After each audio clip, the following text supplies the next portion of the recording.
சுமந்திரம் பத்திரிகையை எதிர்க்கட்சித் தலைவர் சஜித் பிரேமதாச அறிமுகம் செய்து வைத்துள்ளார். யாழ்ப்பாணம் மானிப்பாயில் நடைபெற்ற எதிர்க்கட்சித் தலைவர் சஜித் பிரேமதாசவின் பிரச்சார கூட்டத்தில் இந்த பத்திரிகை எம்ஏ சுமந்திரனால் சஜித்திடம் கையளிக்கப்பட்டு அறிமுகம் செய்து வைக்கப்பட்டுள்ளது. இதன்போது கூட்டத்திற்கு வந்தவர்களும் பத்திரிகை இலவசமாக விநியோகிக்கப்பட்டது. இந்த பத்திரிகையில் சஜித்தை ஏன் தமிழரசு கட்சி ஆதரிக்கிறது, ரணிலை ஏன் வீழ்த்த வேண்டும், தமிழ் பொது வேட்பாளர் அரசியல் தற்கொலை என சில கட்டுரைகள் வெளிவந்துள்ளதாக தெரிவிக்கப்படுகிறது. ஜனாதிபதி தேர்தலில் எதிர்க்கட்சித் தலைவர் சஜித் பிரேமதாசவை ஆதரிப்பதற்கான காரணிகள் மற்றும் விளக்கங்கள் அடங்கிய அறிக்கை ஒன்றை இலங்கை தமிழரசு கட்சி இன்று வெளியிடவுள்ளது. ஜனாதிபதி தேர்தலில் சஜித் பிரேமதாசவை ஆதரிக்க தமிழரசு கட்சியின் மத்திய குழுவில் ஏற்கனவே தீர்மானித்திருந்தது. இதனையடுத்து ஜனாதிபதி வேட்பாளர்களின் விஞ்ஞாபனங்களை ஆராய்வதற்காக நியமிக்கப்பட்ட குழு 6 பேர் கொண்ட குழு அண்மையில் கூடி சஜித்தை ஆதரிக்கும் தீர்மானத்தில் மாற்றமில்லை எனவும் அவருடன் கலந்துரையாடி அவரது தேர்தல் விஞ்ஞாபனத்தில் உள்ள விடயங்களை அமுலாக்குவதற்கான கால வரையறைகளை திட்டவும் முடிவு செய்திருந்தது. இந்நிலையில் இன்று கூடுகின்ற தமிழரசு கட்சியின் 6 பேர் கொண்ட குழு தனது அறிக்கையை வெளியிடவுள்ளது. இதில் சஜித் பிரேமதாசவை தமிழரசு கட்சி ஆதரிப்பதற்கான காரணங்கள் மற்றும் இரு தரப்புக்கும் இடையிலான இணக்கப்பாடுகள் அடங்கியிருக்கும் என தெரிவிக்கப்படுகிறது.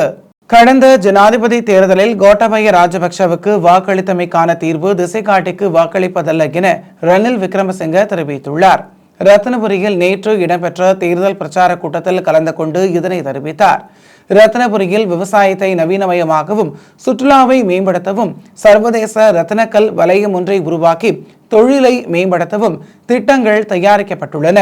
ஏற்றுமதி, பொருளாதார, விவசாய நவீனமயமாக்கல், டிஜிட்டல், பசுமை மற்றும் அறிவு சார்ந்த பொருளாதாரத்தை உருவாக்கி புதிய பொருளாதாரத்தை உருவாக்கும் முயற்சியை முன்னெடுக்க எதிர்பார்ப்பதாக தெரிவித்தார்.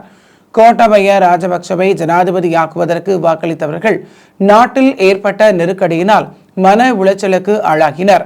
ஆனால் அவர்கள் தற்போது திசை காட்டிக்கு வாக்களிப்பது அதற்கு தீர்வாக அமையாதென ஜனாதிபதி ரணில் விக்ரமசிங்க தெரிவித்துள்ளார். மட்டக்களப்பு மாவட்டத்தில் மக்களை அடிப்படையாக கொண்ட அபிவிருத்திக்கு ஐக்கிய மக்கள் கூட்டணி தயாராக உள்ளதாக எதிர்க்கட்சித் தலைவர் சஜித் பிரேமதாச தெரிவித்துள்ளார். மட்டக்களப்பில் நேற்று இடம்பெற்ற தேர்தல் பிரச்சார கூட்டத்தில் கலந்து கொண்டு கருத்துரைத்த போதே அவர் இதனை தெரிவித்தார்.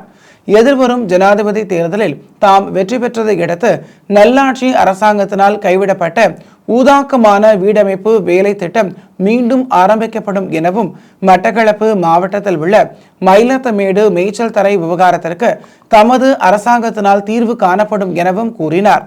அதேபோல் பாரம்பரியமாக விவசாயம் செய்து வந்த பகுதிகள் தற்போது பாதுகாப்பு வலயமாக மாற்றப்பட விவசாயிகளின் காணிகள் மீண்டும் விவசாயத்துக்காக வழங்கப்படுவதோடு யானை மனித மோதலை குறைத்துக் கொள்வதற்கான வேலை திட்டங்கள் முன்னெடுக்கப்படும் எனவும் 10 லட்சம் புதிய தொழில் முனைவோர்கள் உருவாக்கப்படுவார்கள் எனவும் சஜித் பிரேமதாச தெரிவித்துள்ளார்.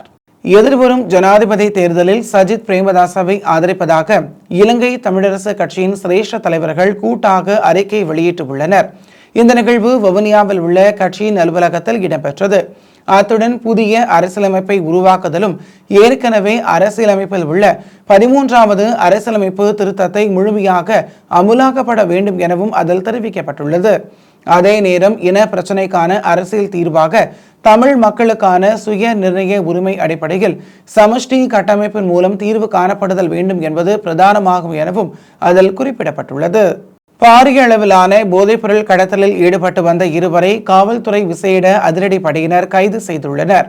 வெள்ளம்பிட்டி காவல்துறை பிரிவுக்குட்பட்ட மகா புத்கமுவ பகுதியில் நேற்று மேற்கொள்ளப்பட்ட சுற்றி வளைப்பு ஒன்றின் போது இவர்கள் கைதாகியுள்ளனர்.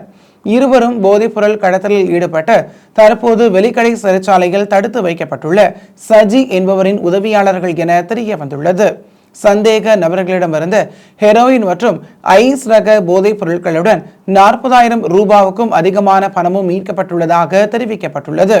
சந்தேக நபர்கள் மேலதிக விசாரணைகளுக்காக வெள்ளம்பிட்டி காவல் நிலையத்திடம் ஒப்படைக்கப்பட்டுள்ளனர். தமிழ் பொது வேட்பாளர் அரிய நேத்திரனுக்கு தமது ஆதரவை தமிழரசு கட்சியின் தலைவர் மாவை சேனாதி ராஜா தெரிவித்துள்ளார்.